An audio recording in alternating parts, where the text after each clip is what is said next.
and through our collaboration with RDA to give opportunities to participants in equestrian through the Virtus Elite Performance Championship Programme. I have got a presentation that I want to run through with you. So there are a number of slides. I'll do a kind of a pause midway through because it's in two parts. The first part being about the UK Sports Association itself, who we are, what we're about, what our vision is. And the second then is an exclusive focus on the 2022 work that we're going to be doing with RDA, and in particular with the aspiration of having a GB team represent us at the 2022 Para-dressage Championships. So it'll be in two parts. I'm happy to take questions at the moment that I pause, and at the end as well, an opportunity for us to discuss or take any questions that you've got. My presentation will last about 15 minutes, so the majority of time from today is spent hearing from you and the questions that you might have, and in any way that we can support that. So if you bear with me just for one moment so that I can share my screen and get the presentation up, then we will kick off. And if I can ask Emma if she wouldn't mind, once I've got the presentation up, just keeping an eye on the room in case any hands go up, that would be really, really helpful. So just bear with me whilst I bring the presentation up. Okay. Is everybody starting to see that? Yeah. Brilliant. Brilliant. We'll start that from the beginning. Excellent. So as I said, and as I've been introduced, it is the UK Sports Association for People with Learning Disability, and we are all about improving the pathways and supporting talent, and that's the name of our current strategy. We will be publishing a new strategy for the next couple of years, but at the moment that's still what we're working to. And I want to stress that today's session with you is in conjunction with Emma and colleagues at RDA, and the work that we're doing just wouldn't be possible if we didn't have that support. So I'm really pleased to have been invited along to present today. So who is the UK Sports Association? Some of you may be familiar with us now, but others won't have heard about who we are and what our focus is. So we are what's called a national disability sports organisation, and we are the only NDSO that works exclusively with athletes with intellectual impairment, Down syndrome and high functioning autism, but in performance and elite sport. So we are different to other organisations that are out there, Special Olympics, MenCap, etc., that work with people with intellectual impairment because we are in the performance and elite sports sphere. We're the only official Great Britain member of Virtus, and Virtus, for those that are unfamiliar with Virtus, Virtus used to be called INAS, and Virtus is the international body that is responsible for high performance and elite sport for athletes with intellectual impairment, Down syndrome and high functioning autism. Virtus are a worldwide organisation, have in excess of 70 countries worldwide in membership. Not too many things working over. And they are also, sorry, could I just ask whoever is speaking there, they might be able to pop it on mute for me. That would be really helpful. Thank you. And if there are problems with connections, if you just pop it into the chat, then I'm sure that Emma will try and relay anything that needs to happen within the course of the presentation. So coming back to Virtus, Virtus is the international federation responsible for high performance sport for this group of athletes. They are across the world in excess of 70 nations in membership, and they are also a member of the International Paralympic Committee, so a direct link into the Paralympic programme. So UK Sports Association is also a voting member of the British Paralympic Association. So we are the only organisation representing intellectual impairment within the British Paralympic Association, which again is very significant when we're talking about performance sport, because we are talking about a route through to the Paralympic Games. We're recognised by UK Sport, the organisation that is the funder and overseer of sports delivery, as in elite sports delivery across the UK, both disabled and non-disabled sport. They don't fund us, but they do recognise us. And we're part of this pathway to the Virtus Global Games and the IPC Paralympic Games. Most of you will have heard of the Paralympic Games, but I suspect there may be some of you that have not heard of the Global Games. And that's what we are about, is raising the profile of the global games. In summary, the global games happens every 4 years in the year ahead of the Paralympic Games. It's exclusively run by Virtus, exclusively for athletes with intellectual impairment, and in a raft of sports and full programs of events in those sports. The Paralympic Games is not. It is a different run competition, and it has a limited number of opportunities for people with intellectual impairment. And later on in the presentation, I'll give you the comparison between the two. So our vision as an organisation is that we enable people with intellectual impairment to excel and achieve their full potential in the sport of their choice. And what I would say is, throughout the whole of this presentation, and also as you begin to work with us and get to know us, the term intellectual impairment, when I use it, I'm referring to people with intellectual disability, or what in the UK is sometimes called learning disability. I'm also referring to athletes with Down syndrome, so whether that's mosaic or trisomy 21. And I'm also talking about athletes with high functioning autism. And we use intellectual impairment to encompass all 3 of those classes. How do we do it? Well, we promote, facilitate and support talented sports people to train, compete and excel in national and international sport. We either do that directly with the athletes themselves in some sports, or we do it in conjunction with governing bodies of sport to ensure that athletes can actually get on this pathway to their elite aspirations. Who do we work with? Just a snapshot. I'm not going to go through all of the detail, but as you would expect, we work directly with athletes, families, coaches, advocates, escorts, psychologists, medical staff and others. National governing bodies of sport, whether at a British level or at a home country level, so whether that's Scottish athletics as well as British athletics as an example. We work with pan-disability bodies. By that we mean people like Activity Alliance, like Scottish Disability Sport Wales as examples. You can see Virtus, Department of Culture, Media and Sport, and then other stakeholders, including other national disability sports organisations. A good example would be somebody like British Blind Sport, for instance, or British Deaf Sport. So we're aware of each other's programmes, and clearly other charities and providers and organisations. And within the context of this, obviously we have a relationship that is a new relationship with the RDA. Our priorities as an organisation. These are our 5 core priorities, and beneath these there are a number of different activities that we do to deliver these priorities. And I'm not going to go into all of the activities. This is more to set the scene for you.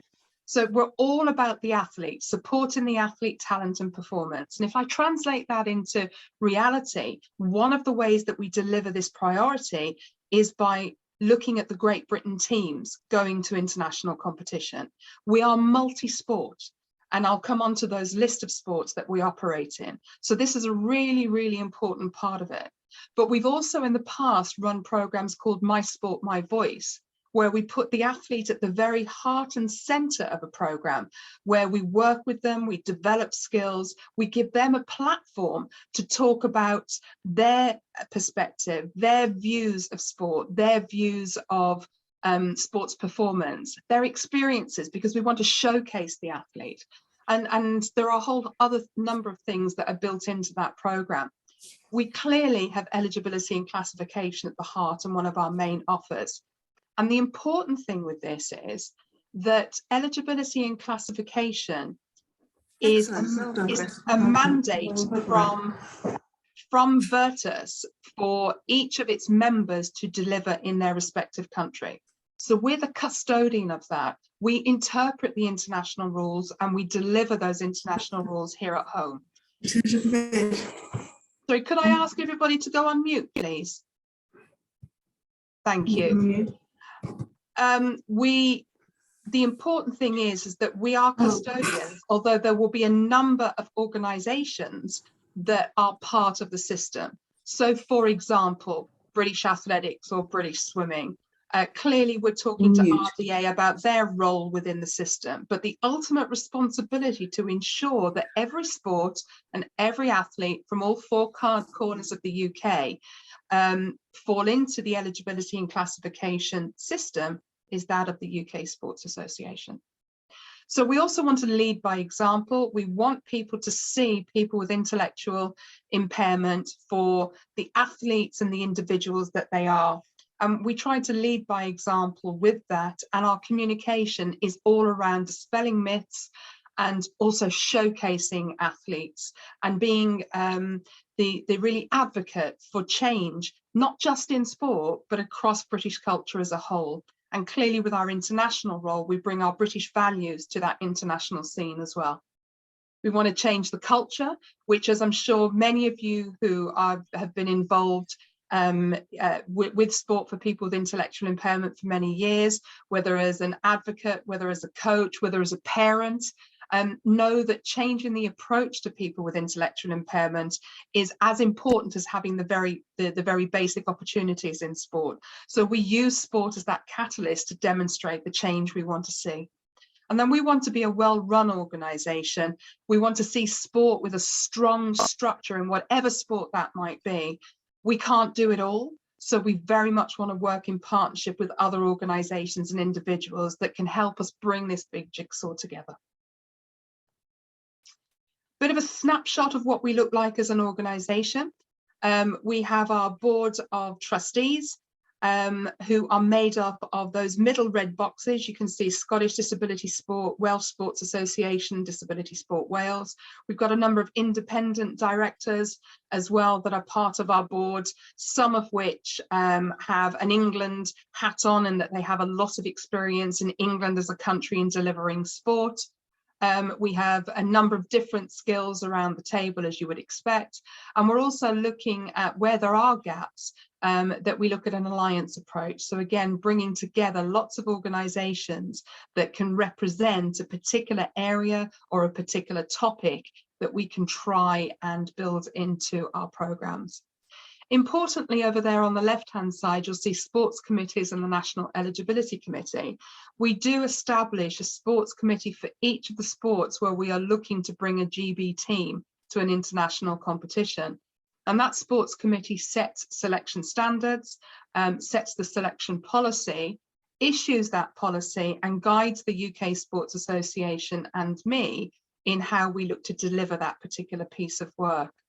I'm very pleased to say that Emma joins me on that committee for equestrian, and we are looking now in our second year of working together to be expanding that and bringing in other governing body representation into it, because this is about, again, elite performance sport. We have the National Eligibility Committee. That's the committee that assesses and evaluates all of the classification applications that come through. And also their role is to be that expert body that I can defer to as we begin to get the complexities of the new rules or different things we have to consider from our international federation. We also have committees in anti-doping. We're establishing a medical committee and a host of others, so that all underpins this performance direction for our athletes and all of the athletes across all of the sports that are looking to move forward. And the final thing I would say is that we are a small group of individuals running the UK Sports Association. We are a voluntary-led organisation. I think with any small charity, funding goes up and funding goes down. And during COVID, funding most definitely was going down.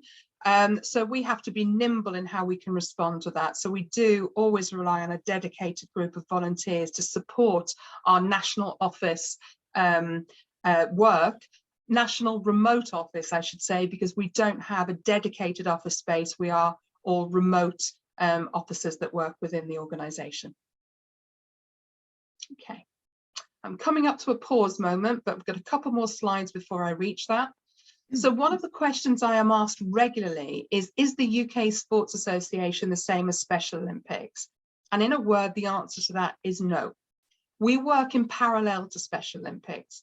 We recognise them as a very important part of the network of organisations within the UK as they do us, but we do different things. So we are firmly in promoting performance-led elite competition. And Special Olympics are not. They're very much about grassroots activity, driving competition and performance, but not in that elite sphere. Formal classification in class 1, 2, and 3, we have as part of our pathway, versus the Special Olympics banding in competition, but also I know that they do ask for some criteria, but it is less rigid than the rules that we are working within through Virtus and IPC. And then very, very clearly, as an organisation, we are part of the pathway to the Virtus Global Games, which is an elite competition, multi-sport, and the Paralympic Games. Whereas we see Special Olympics, and they view themselves as part of that base layer, that foundation level. Even their World Games would be seen as part of the development, as opposed to the elite end. And often when we look at our athletes that have reached Paralympic level, or indeed Global Games level, they started their careers at Special Olympics. So we do recognise them as an important building block, but it's very important to understand the difference between the two organisations. Okay, so very quickly before I move on to, or pause, I just wanted to give you an overshot of Virtus versus Paralympic sport, because I think when you see it like this, we can see the multitude of opportunities that exist through Virtus. So they run a global, a world, and a European championship program in a number of sports. Equestrian is a new sport, relatively speaking, for Virtus. And it is at the moment video-led, so remote competition, and is likely to be for the immediate future. But they have a strong ambition to continue developing equestrian. But you can see it in amongst all of the sports there highlighted in yellow, the multitude of sports that Virtus actually offer.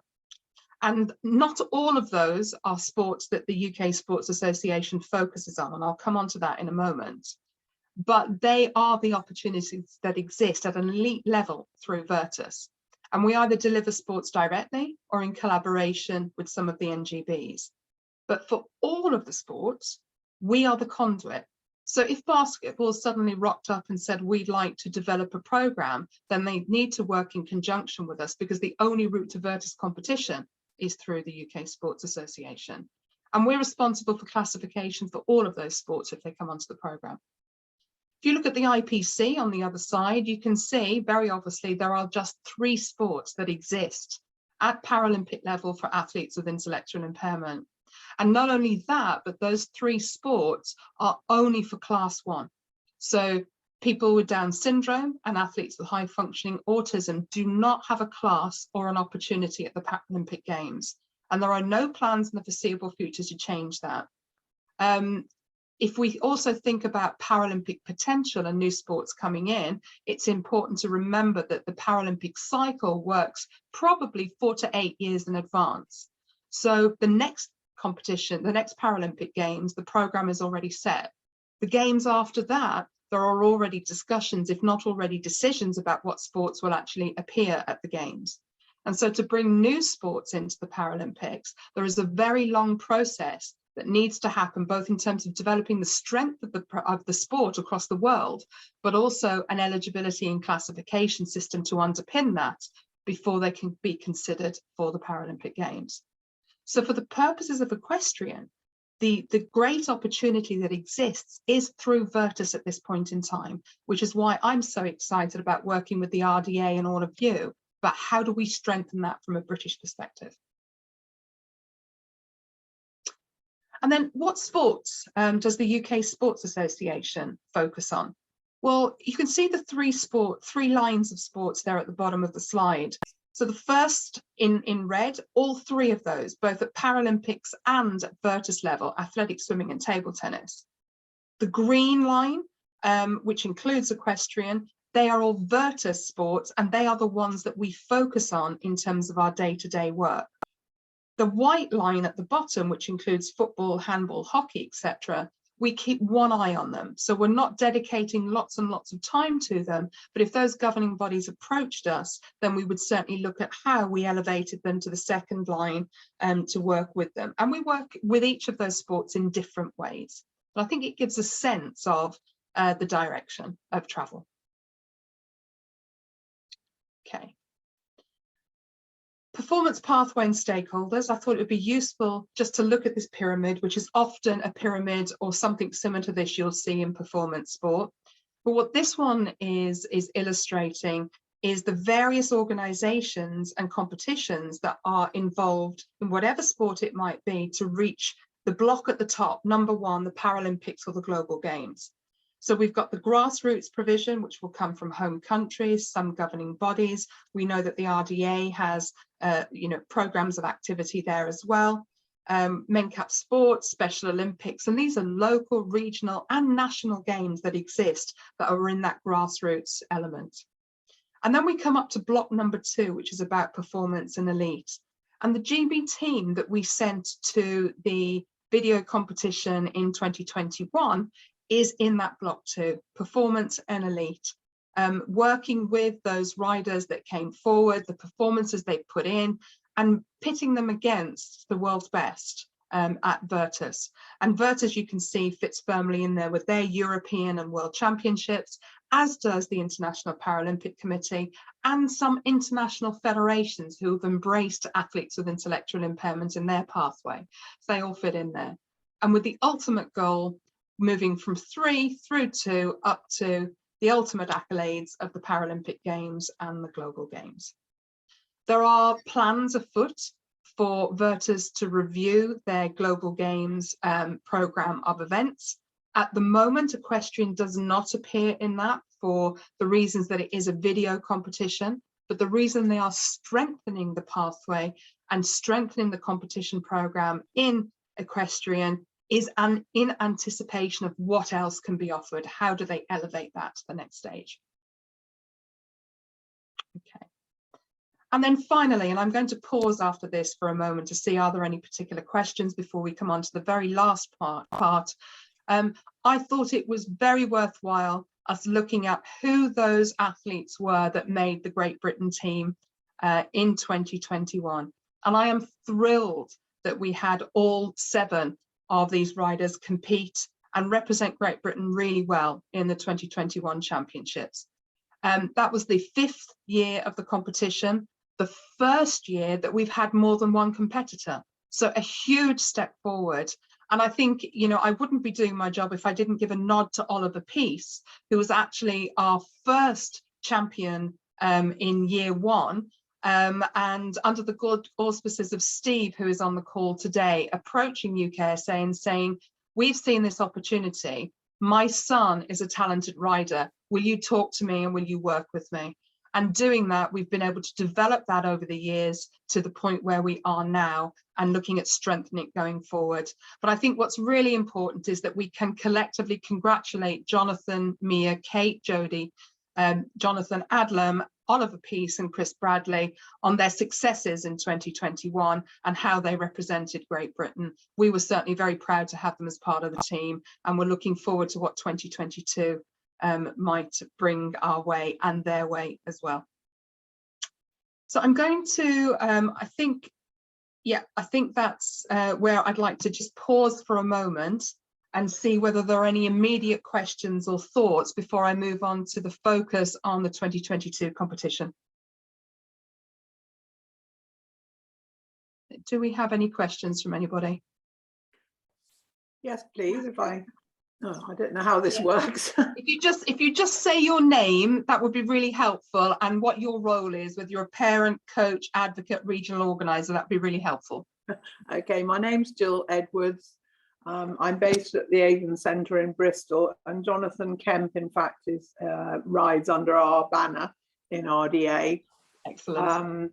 So I was involved. I'm a county coach, been a coach for many years, and I was involved in helping Jonathan and his family to get through the form filling and so on that needed to be done in order to participate. And I just wondered whether, it was quite tricky. We had 1 or 2 other riders that were interested in perhaps having a go at this competition last year, but it was quite a difficult in inverted commas thing to get your head round, and that's why I've sort of come on today to listen to you, and in the hope that maybe a little bit more can be done on making it a little bit more accessible to more people. You know, his parents, Jonathan and his parents, found it really quite a difficult thing to get involved in, but they were desperately keen to get there, and I'm thrilled to bits that he did. Yeah, that's my question really. Is there going to be any refining of the procedure that might make it a little bit more accessible? It's a really good question, Jill. I think I'd have to answer it on two levels. One is, I think part of the challenges last year was the timelines that we were working to.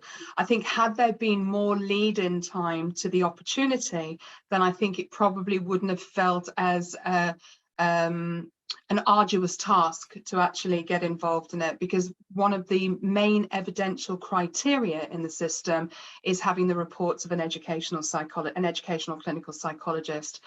So I think Tim did particularly well, I think, in being able to secure, not only secure a psychologist, but actually get them to turn around their reports very quickly. So I think, first of all, I would say the timelines and the purpose of this being the first conversation about 2022 plans is to be able to try and reduce that barrier around times, although there are still timelines that will need to be adhered to and worked to. In terms of refining the process, that's not within our remit to do that. And I think that we have to work with the system that we're given by the International Federation, because that has been developed by the international experts, not just within Virtus, but researchers from around the world, including the World Health Organization, and also has the full endorsement of the International Paralympic Committee, being that governor of elite sport. So I think that in terms of the criteria and refining that part of the system, I would say no, that it remains as it is, and will do so for some time to come. What I hope is that by having sessions like this, having extra lead-in time, and I've spoken with Emma also to say today's session is not about going into eligibility and classification process, but perhaps we can run another session that goes into the detail of that. I hope that by combining all of that, it will make it more accessible for those that are looking to enter the system. So it's not a straightforward answer, but I hope that at least gives you some insight into our plans and why I think there were so many barriers last year, and our hope and aspiration to be able to reduce those going forward. I think just to add to that as well, if you don't mind me just jumping in, Tracy, I think the time frame aspect of it was absolutely everything. I mean, this time last year, you know, IDA knew nothing about UKSA, whereas we're so much better informed this year. So I will have more knowledge myself, which I can then pass out to groups and our participants. So I think we're starting the year in a really, really good place. We'll even have a section in our new rule book, which will be available shortly, regarding UKSA and classification, the Virtus process. So I think everybody will be able to be more informed. And as opportunities become available for classification and competition and so on, I'll be able to inform groups, you know, a lot more regularly, and being a lot more informed myself to be able to give the correct information out. So I think we're starting off in a really good place for this year. I have a question, please. Is that okay? Yeah. Yes, please. Sorry, if you can just say your name and. Okay, my name's Anne Harms. I'm a parent, and my daughter is an independent rider. Yes. So I'm greatly excited by this, but also a little saddened that it's the first time I've heard of anything. And that I do find a little frustrating, in that we've been very sort of proactive in trying to enable opportunities for, my daughter has ASD, you know, there haven't been many opportunities available, so we've actually had to look at the you know, just the generic route, and we've actually been involved in BD and found it very open to us. However, anybody with the disabilities that our young adults have got, then we know the barriers that are there.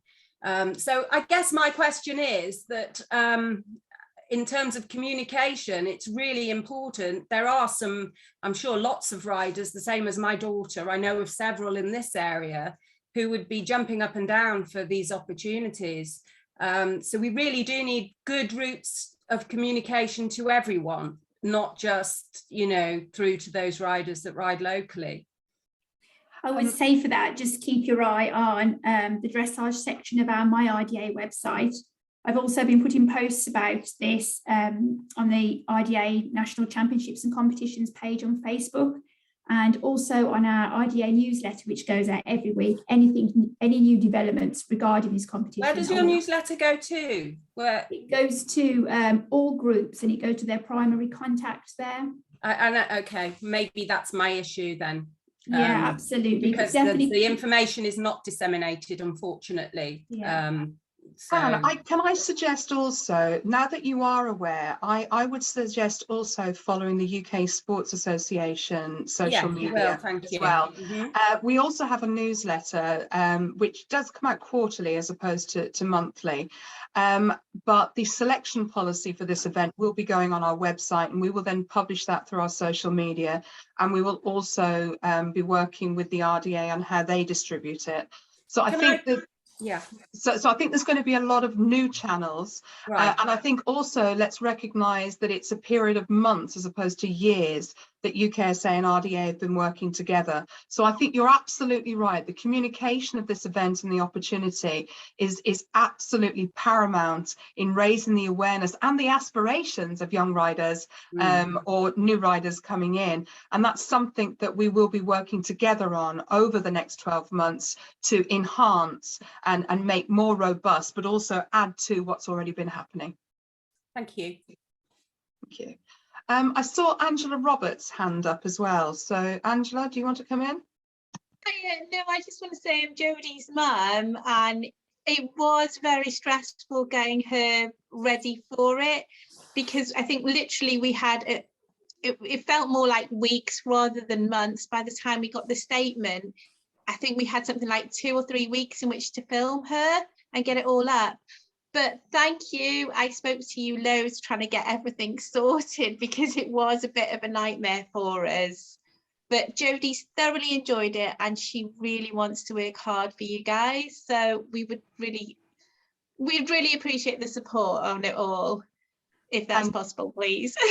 Thank you, Angela. And it's great to hear. And I think that, again, I think we all recognise the stresses that were out there as a result of it. You know, it's a complex process when you first look at it. When you break it down, if there is sufficient time to do that, then I think it becomes more manageable. And I think we've identified the timelines were a huge challenge. They were, and the tests that Jodie wrote, they're not the normal ones that she does in RDA. They are of a far higher standard. And she literally had, I think, 2 practices and then had to film it all on one day, 2 tests. It was quite tough on her, but I think she did okay. She was particularly successful. I think okay is probably being a bit modest, but you know, she was particularly successful. But I'm going to address that point when we come on to the next part of the presentation. I mean, are there any other questions? So before I move on. Sarah Healing has a hand up. Thank you. Hi, I'm a regional coordinator for Greater London and Centre Manager at Pennywell. So we've got quite a lot of riders. We did have one that was invited to take part, but because of the timeline, I'd already gone away and they were away, and it just wasn't going to be viable. I was just wondering what the actual criteria had been for them to be invited to take part. I wasn't, because I knew nothing of this. Preempted the next section, Sarah. Oh, you okay. preempted it. So if you can hold that thought, we'll come on to that. Okay, thank you. Thank you. Chris Bradley has his hand up as well. Thank you. Chris. Oh, good afternoon, everyone. It's actually Chris's mother, Veronica. Hello, Veronica. Hi, Veronica. For some reason, we can't get our video to work, so I do apologise for that. I'd just like to echo what the other parents have said, that we were just so grateful. It was a wonderful opportunity, and Chris was so excited to do it, to be part of it. But going for, again, it was very, very tight on timeline. And Chris's RDA group had finished, all the ponies had gone for the summer, and it was challenging. but we overcame that. We managed to achieve it with Tracy's help. But I'm just going to ask, going forward, if Chris now has a classification like the other competitors did, does he have to do anything additional this year apart from just submit a video of a test? I don't know how it works. The answer is no. You'll be glad to know that Chris is classified and so doesn't need to go through classification again. And if you hold the thought on what needs to happen, Veronica, as we come into the next part of the presentation, you'll see the criteria and the selection policy that we are planning for this year, so that Chris can look at how he looks to qualify to be considered for the GB team. But certainly he does not need to do anything further on classification. Thank you, Tracy. That's a relief. I thought it would be. I thought it would be. Fantastic. And I must say that now, having gone through the process, we can take all that. I'm county chair for Bedfordshire. We can take all that information back to our other groups to disseminate and perhaps help them to take part as well. That's wonderful. Thank you very much. Okay, if I may, if there are no other immediate questions, then I'll move on and then we can cover any others that might come up at the second part of the presentation. Okay. Oh, it's decided to freeze. There we go.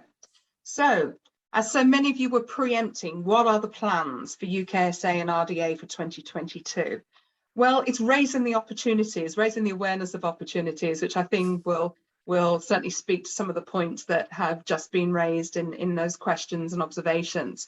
We're going to focus 2022 on the Virtus Para-dressage Championships. We expect that timeline to be the same as in October 2022, with videos being required in September. But I would treat these dates as provisional at the moment because we are waiting for the announcement from Virtus, and our selection criteria and how we approach this will depend on what Virtus announce, which we're expecting shortly. Our plans will also be to either through Emma direct or directly to encourage regional organisers to be proactively identifying potential talent. I would say now is the time to start looking at whether you have particularly talented riders who have the ability and are demonstrating that ability to move up through that performance pathway as we talked about. And also working with their coaches. So I think regional organisers are pivotal in this to be able to disseminate information, but also encourage that dialogue with coaches looking at their local riders. We want to continue to work with RDA to develop this pathway. The potential is enormous in terms of how we take it forward, and also the rules and protocols for engagement with it. So it is a work in progress. Last year, we've identified timelines were very short. We're coming into this at the right time now by being able to talk to some of you today. And of course, this presentation being available in the wider network, and it won't be the only opportunity there is to talk to us and engage with us through 2022. And all of this is that we want to work collectively with the RDA, British Dressage and others to enter a strong, very best prepared team and podium potential team to the Virtus Championships. We want to improve GB's position. Our riders in 2021 did well, represented Great Britain well. But if you get the opportunity to look at the results of the worldwide competition and those competitors we were up against, I think it will give you a sense of the ambitions that we have at Great Britain to see our riders moving up those placings so that we can truly hold our own on the GB stage. And that really leads to the point that Angela was making about how do we have that best prepared team? How do we ensure that riders are training in the way that they need to have the best possible chance of being represented or representing Great Britain? And that's why I come back to point 3, which is the regional organisers working proactively with the coaches to identify potential talent, look at the competition structure for the video competition, and work with them to put in place a training plan that will give our riders the very best chance of, one, being selected, and then secondly, really achieving to the highest levels when they reach the Virtus Championships. So if we go into a little bit more detail, and the first thing I want to give you is a caveat to say that there are 3 steps, and these 3 steps, we're giving you early sight of these 3 steps because of today's presentation. But the final and the minutiae of the detail will only be and can only be finalised once Virtus make their announcement. So this is our train of thought at the moment and the benchmark that we're setting for British riders for the 2022 competition. This is exclusive also for RDA members. So those that may come independently who are not RDA members, Emma and I will be looking at that separately with the same sort of principles in mind to see what criteria will be set for those riders to also achieve these sorts of benchmarks, but it might be in different competitions. So RDA members are expected to compete in RDA regional championships if they want to be considered for the 2022 Virtus championships. We're going to be using these as qualifiers to identify the participants who have the potential to go forward for classification or the potential to place at the national RDA championships. So that's hugely, hugely important. And that's both riders that are currently classified and those that are going to be newly classified. Our expectation is that participants must score over 60% or over in those series of events that are listed there in order, again, to be part of the consideration for going forward. So definitely setting the benchmark at that elite performance level or elite development, because if we look at the percentages and the scores in the world competition, they are higher again than the 60%. So we don't want this to be unattainable because we are developing this pathway, but we need to be realistic about having the appropriate level of competitor in an international competition, earning the right to represent Great Britain.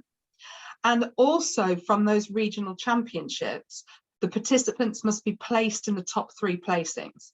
So if, for instance, we had 5 scoring 60 or more in those competitions, we would be looking at the top 3. So it may not be that you achieve 60 and you're automatically then being invited for classification. You've got to aspire to be the highest, but the benchmark is the 60%. This is not selection. This is being considered for selection, because the first thing that needs to then happen for those that are not classified is that we invite them to classification, having gone through the regional qualifiers and met this criteria. So that's part 1. Part 2 is having met all that criteria in number 1, so the 60% plus in those competitions at regional qualifiers, plus in the top 3 placings, you then will be invited to classification. So every competitor will be required to fill in the eligibility and classification in either class 1, class 2 or class 3. That will require providing evidence, paying application fees, and it may require a psychology report. It depends on what evidence already exists. And I'm not going to go into the classification process today. We will run another session to go into the classification process in detail. Those applications need to be submitted for evaluation. And it's important to remember that an application is not a guarantee of acceptance. This is not an administrative process. So it is very much about it being evaluated based on the evidence that is provided and a decision then taken on somebody's eligibility against the criteria that we have been given by our international federation. What's important is to remember the timelines.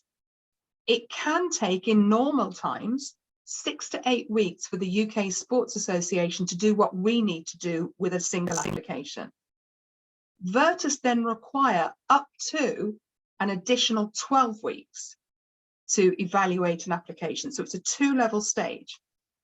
And I think that puts it in context of the challenge we had last year to try and bring applications through the system in a matter of weeks, as some parents have alluded to, that it really was pulling all the stops out and calling in every avenue we possibly could to try and achieve what we did. So coming into this year, we have more time, but we don't have lots of time.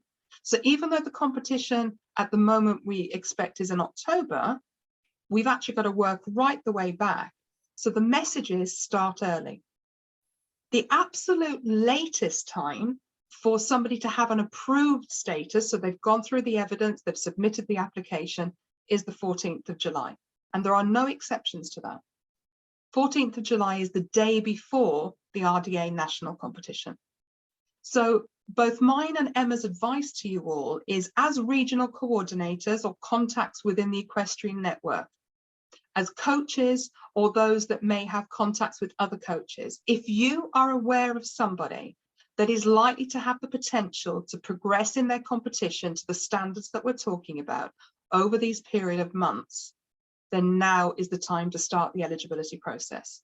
Don't wait, start getting things in order now, because the sooner the better. We have had situations in other sports where somebody will complete an application and actually is ineligible.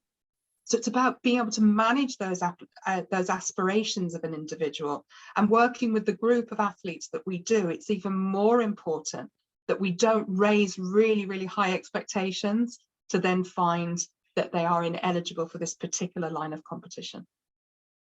I'm going to come on to the third step, and then I'm going to, I think I've got about 2 more slides, and then I'm going to open it up again to discussion and questions. So, assuming somebody has gone through step 1, for new riders, they have completed step 2 and they are eligible and have their classification. And for those that already have classification, remember, they don't need to do anything else this year. So they've already completed stage 2. They just need to do stage 1. We then are looking for all RDA riders to compete in the relevant grade 7 competition at the national championships. And at this point, we are looking for them to score 63% or more. Again, to be considered. It's not an automatic selection. They must also be placed in the top 3. So we cannot take everybody and give an entry to everybody. This is a elite high performance sport.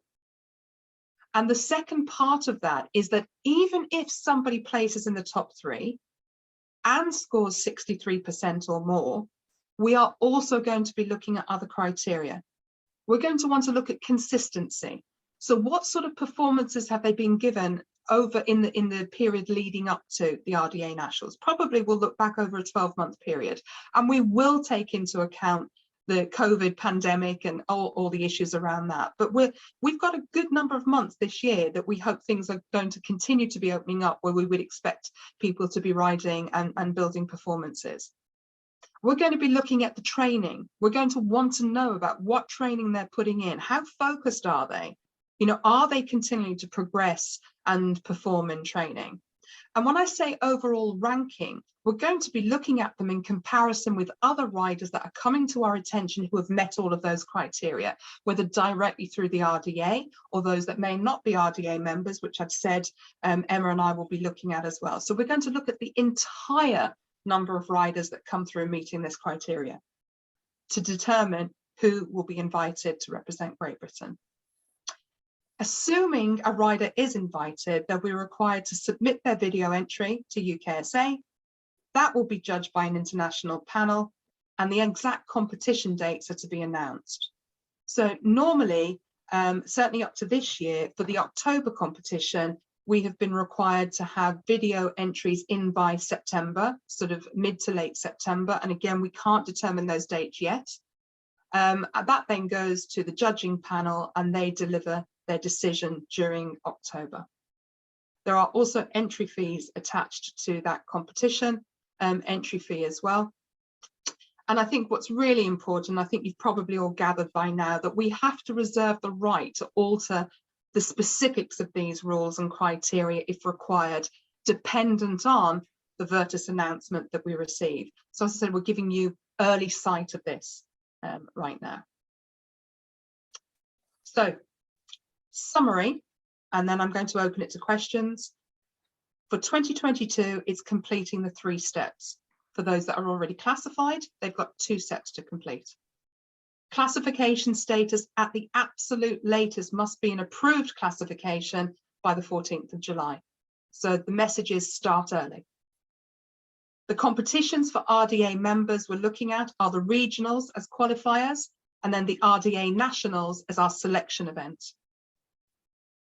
Key and so critical to this are regional organisers and coaches. And clearly, I'm not excluding parents and families. They are the backbone of ensuring and enabling athletes to meet these criteria. But from an organisational perspective, regional organisers and coaches play a really critical role. It really is about the riders, families, coaches and regional organisers to work together. That's where that responsibility lies. We can provide the opportunity and the information, but we have to rely on the strength of your expertise in the room to really work with those athletes to bring them forward. Our focus, and we don't make any apologies for the focus being elite competition. That's why this is such a rigorous route, because this is about raising the bar, really enabling the riders to have the recognition of those elite riders, and for us to really put Britain on the map internationally. We want the best prepared team, but we recognise that we're developing this pathway. So our criteria, whilst it probably does appear rigid or certainly more rigorous, it does take into account the fact we know we're developing this. And we are looking at podium potential. We want to improve GB's status in that big picture. And I would suggest that if you haven't already, that it is most definitely worth looking at the Virtus results for the last 5 competitions, but particularly in 2021, to see the strength of the world competitors. So we don't have, it would be fabulous if we had the first places in all of the events at Virtus, but we also are being very realistic. We're not saying that gold position is the only currency. That is not what we're saying. That's the ultimate ambition in time to come. If it happens in 2022, fantastic. But we're on that road to looking at Britain placing higher each time we compete at a Virtus competition. So my contact details, these slides will be available, so you will have all of those. I'm open to having conversations with people as and when required, and I'm sure that Emma is also available to have conversations as needed. And I'm going to stop speaking now and stop sharing my screen and hope that I haven't frightened you all away. And very happy to take any comments, observations, questions that you might have. Gwen, I see your hand up. You're on mute. Gwen, Oh. you're on mute.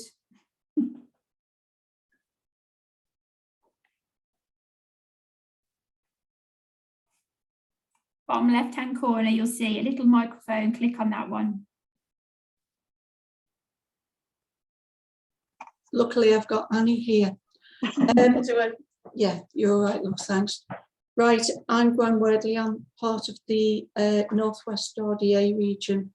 I'm the county chair for Lancashire. Am I correct in understanding that all of the competitions will be international? Will there be any national competitions for our riders?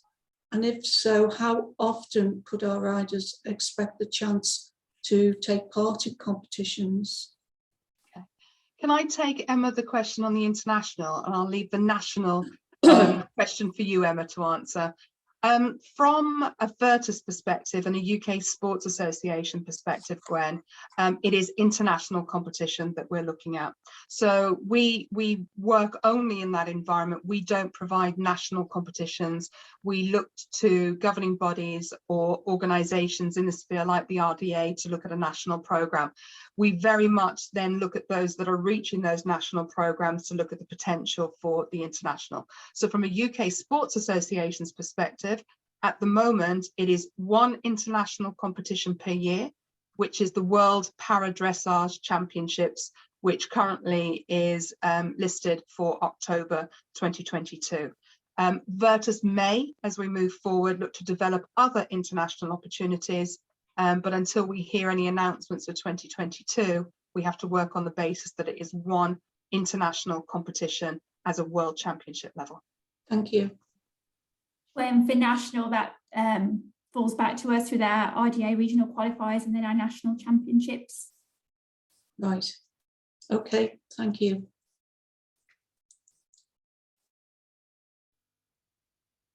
can see a question, Tracy, in the chat box. Do you have a link that we can send to others that we think might be interested?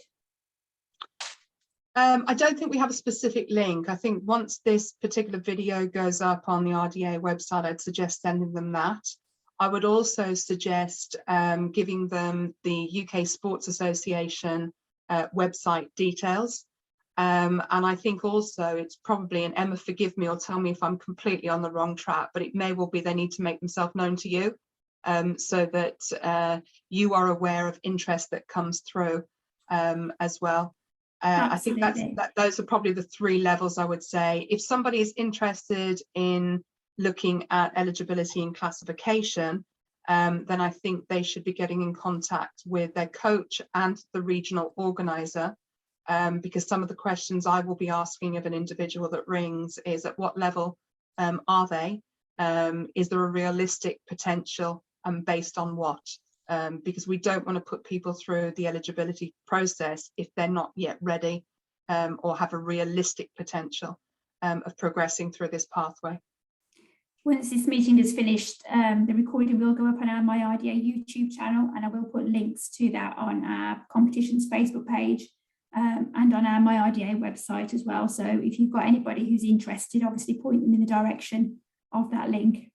Sarah, you've got your hand up. Yeah, I'm just wondering, it strikes me as being quite an expensive thing to do, not necessarily with the goal at the end of it being successful. I just wonder, is there any funding going to be available or to encourage groups to encourage riders? Because I mean, that's more than if you were getting a para qualification or classification, isn't it? So it just strikes me as quite a lot of money. I assume it's a one-off thing, and once they've got it, that's forever. But by the time they've gone through that and then a high entry fee for what's the video entry, that it just seems to be quite expensive. Yeah, it's I think what needs to be borne in mind with that, I accept that there are a number of different levels of fees. I think it's because there are a number of different organisations involved, and not only that, but psychology reports is unique to intellectual impairment. So if you look at all the other impairment classes, there isn't necessarily that level of detail and evidence that's required, and often the governing bodies through Parasport, for instance, will have their own physios if it is a physical classification that can be done on site. That's not the same for intellectual impairment. If I give you a sense of the fees around psychology reports, for instance, can start at £200 and go upwards. We've had quotes of things like £1,100 or £1,200. And where that's concerned, we are saying to families or to coaches, please don't touch those that are quoting that level. There are others that will bring it far further down the scale. We've done a lot of work as an organisation and with the British Paralympic Association, for instance, looking to recruit a body of psychologists so that we can charge a baseline fee. And psychologists are a very important component within all of this. So if somebody does need a new psychology assessment, it can't be avoided. And I think that's the difference between this, and that's what does bring up the money that individuals need to pay out in this process. Once they are classified at international level, because there are different levels of classification, then there are no plans from a Virtus perspective, because again, bear in mind, we're led by Virtus, to change the classification system, certainly in class 1. Class 2, the pilot has now moved into a more robust system for people with Down syndrome, so the system is more developed. But there may well still be changes in class 3, which is high functioning autism, because that is still at pilot stage. We try wherever we can to minimise the costs. So if we can signpost people to free or reduced cost opportunities, then we do. But it's not an easy answer. I can't solve that problem. I can say to you, yes, we acknowledge there are a number of different fees. Yes, we acknowledge that there is the chance that somebody can go through the whole of the procedure and be deemed ineligible. Some of that may reduce if they were deemed ineligible. So for instance, the 111 that's quoted there includes a license fee at international level, which wouldn't be chargeable if they were ineligible. So what we're giving you is the all of the costs as opposed to the actual that it might result in for an individual. Okay. But In terms of funding, which is the other part of your question, we as an organisation are unfunded, and so we don't have the ability to be able to fund athletes in that in those assessments. I am reasonably certain that there would be some small trusts and foundations that would look at an individual and supporting an individual in their development pathway that may underpin some of that funding. And I'm unaware whether or not RDA have a funding part, but I would suspect that that's probably not the case either. So I think it's acknowledging what you've brought to the table, but at this moment in time, we're unable to remove the fee structure, but there is strong rationale for why those fees are there. Okay, and also just before someone else jumps in while I'm here, one of the other, I think it was one of the parents mentioned the tests were quite different to the ones used in RDA. Are they accessible anywhere? Can we find those online and see them before because obviously we don't want to set somebody off on a pathway and then discover the test wouldn't be kind of suitable, but can we find those online somewhere to try out before that? What I would suggest, Sarah, is look at the selection policy that was published for the 2021 event, and you can find that on our website, and I think RDA put it on theirs as well, but it's certainly, you'll see that under GB competitors on our website.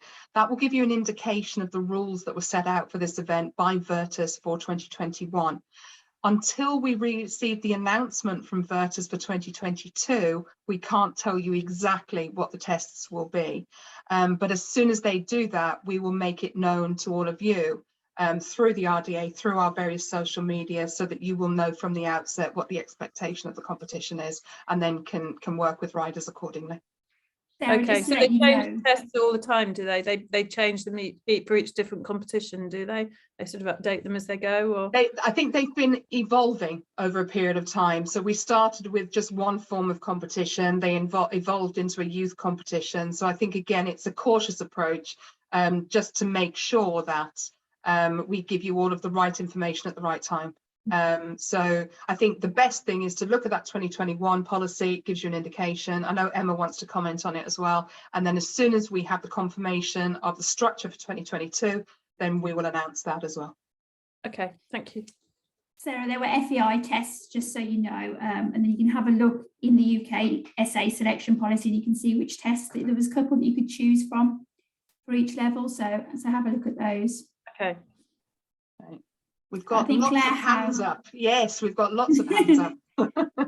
Claire Howe is next. Yep. Claire. Are you there, Claire? Sorry, my mic was muted on the headset. Emma, it was a question for you because it said the top 3 in the regional qualifiers would be eligible. But for our region, I'm thinking there would be 3 that would be eligible, but only 2 would actually be able to progress to national championships because of the size of the class. So will grade 7 have an exemption that the top 3 can qualify if they're over that 60 or not? That's a really good point, Claire. It's something actually that I will need to have a chat with Fiona about. As I was reading the rules actually just before we came to this meeting, it's something that had popped into my head too. So if you can bear with me for the moment on that query, I'll have a chat with Fiona. Even if it could be an exemption just for the grade 7 class. Yeah, that's because of the Virtus opportunity. Yeah, because we couldn't do it for all the classes due to the size of some of the classes when we reach championships. Obviously, we've only got so many hours in the day, but certainly something I'll have a chat with Fiona about, if that's okay with you. That would be great, thank you. Thank you. Who was next? Was it I think Rachel? Or was it Rachel Angela? and Charlotte. So I think Rachel and Charlotte, and then we'll take Angela's, and I see Gwen's hand up as well. Hi, hello. Just you were talking about selection and looking at other things outside of RDA. For example, one of our riders, she's been doing a lot of like BD stuff. So she's been doing winter regionals, going to Shootgate. Would you be looking at, you know, and her BD scores? Would you look at that kind of thing as well, or is it just the RDA route? We'd be looking at that as well. I think what we're trying to build is a picture of the individuals, their performances, their ability. So the more that we have around the individual and their competition, the better, you know, that we're looking at those results. So certainly from my mind, we'd be looking to build a full picture outside of it. Oh, cheers, thank you. Angela and Jodie?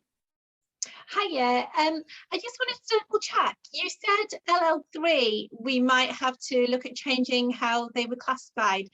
This year I paid 300 for Jodie's psychology report. Does that mean I'd have to pay again? No, not this year, Angela, at all. So please don't worry, there are no changes afoot for this competition and that we've been told by Virtus. But what we've said right from the outset and said last year as well is that the high functioning autism class is one that Virtus are developing. And so it has been a pilot class in every sport in Virtus. As it currently stands, the criteria are the same. We are not looking to change that criteria. We have not been informed there are any changes to that criteria. So you don't need to do anything at all other than carry on the way you are at the moment. We put that caveat around it because if I give you an example with class 2, class 2 did incorporate not just people with Down syndrome, but people with other significant impairments as well. And it happened in swimming, in fact, and in athletics, where we had class 2 competitors that some had trisomy 21, others had mosaic Down syndrome. And as the class developed and through their research, Virtus moved those with mosaic Down syndrome into class 1 as opposed to class 2 as part of their development. So until it is written in tablets of stone, we have to put that caveat around it that Virtus are still developing that class. But certainly for 2022, we have not been advised of any changes to the autism class. Okay, phew. It was just a lot of money, that's all. I was like, oh my gosh. Yeah, don't worry. Okay. Gwen, you wanted to come in. Just a simple question on TAC. Are all of these competitions at national level, are they ridden in a snaffle or are they in doubles? It can be ridden in snaffles, Gwen, that's fine. Right. Okay, thank you. Any other final observations, questions or thoughts? Stunned you all into silence. Daunting. And you know, I think, Gwen, I think that's quite an important point, is that it's a lot of information today. It really, really is. And what I don't want any of you to think is that you're on your own with it. Yes, we are looking for coaches, regional organisers and families and riders to take responsibility in this, because we can't do it all, and it is about you being able to meet that criteria. But as an organisation, we're very much about supporting as well. So we're here to answer the questions. We're here to help you try and navigate the issues that you might encounter. And I know working with Emma, that Emma is of that same ilk, that she also wants to support to enable people to manage this. So please don't leave us thinking it's a daunting prospect. We are here to support because we want to see riders succeed, and to be able to work with you all in 2022, from having the exciting prospect of 21 where we did have our 7 riders. I'm certainly confident that as long as we keep those communication channels open, that we can support you all in getting your riders where they need to be, but where they want to be as well. And we've got a couple more hands come back up there. I think Rachel was first. And she's on mute. I know, the dreaded mute button. Hiya. Just one thing, I know obviously it's all online at the moment, the Virtus competition, which is fantastic to have something, to be honest, for this category. Is there any thoughts for the future that there would actually be a physical competition championship, or is it going to stay sort of firmly online for the next couple of years? Do we know? It's a great question, Rachel, and the very honest answer is I don't know. I think those discussions haven't been made public if they have been having those discussions at an international level. My gut is telling me, certainly given the environment we're operating in at the moment and the challenges that exist in other sports at international competition, that it's highly likely for the next couple of years that at least that it will remain as a video competition. But I have every confidence that Virtus will begin to talk to member nations about their aspirations as we move forward. And it's certainly a question I can pose when we have the General Assembly with Virtus later on this year, and that's a convening of all of the member nations, you know, in our General Assembly that happens every 2 years. So it's certainly a question that we can pose at that time. Thank you. And just one other sneaky one, just while I'm here. I know that you're totally kind of GB led and international.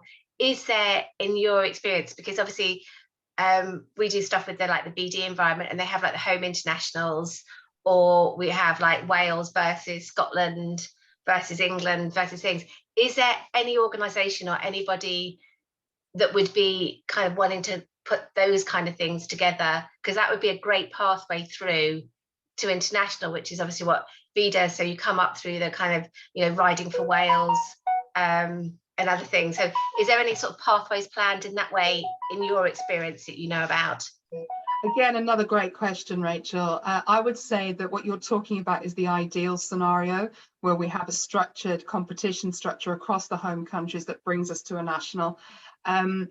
Never say never is my glass half full response, and I know Emma will want to comment on it as well. I think that given the fact we're literally just starting, these are the sorts of conversations will be happening and that will be extending to other stakeholders. But Emma, you may have other views or indeed additional views to that.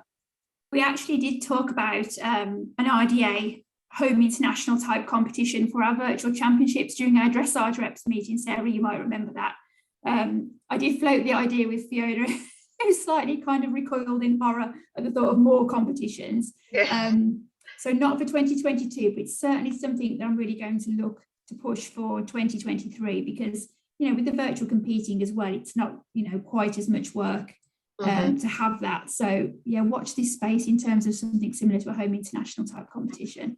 Oh, thanks. And I'd really happily be involved and help. And I've just seen the difference in, like, even through like Pony Club or this, or you're competing for your area or regions, it just widens it all out, you know, to give people a chance. But thank you. Yeah, that's okay. I've got witnesses to say that you'll help, so yeah, that's okay. You've had it now. You're welcome. I'll put my mute on quickly. Okay. Gwen, you want to come back in there? You've got a question. I was just going to say to Emma, something like that for these riders would be brilliant, because at the moment, which is why I was asking about national competitions, we have the paras affiliated in with the BD, so you can regularly see para rider competitions, and then they're on scoreboards. They're either working towards, I think, bronze, silver, gold awards through the national competitions here within England. No problems about trying to get abroad. And something like this locked in time, short time, I would hope, with Virtus would be a brilliant thing for our riders, because at the moment we've only got either our regional competition or the nationals or any little in-house competitions that the groups may run. So it's opening it out more for the riders. I don't know how others feel about it. I mean, just thinking ahead, actually, it's made me think about the championships that BD normally run for our grade 7 riders. I mean, whether something like an online home international could potentially replace the in-person championships at Solihull, whether people would think that'd be a good idea. It does open it up to a bigger playing field, maybe. But why would it have to be videoed? Because there are the para riders who will be going down there to compete in person. I mean, Annie competed with the last ones, I think, that we had, and thoroughly enjoyed it, because she was somewhere else buzzing, and it takes them up a step as well. So I would hope if that was going to go ahead again this year, it could be a face-to-face competitions, as it will be for the paras.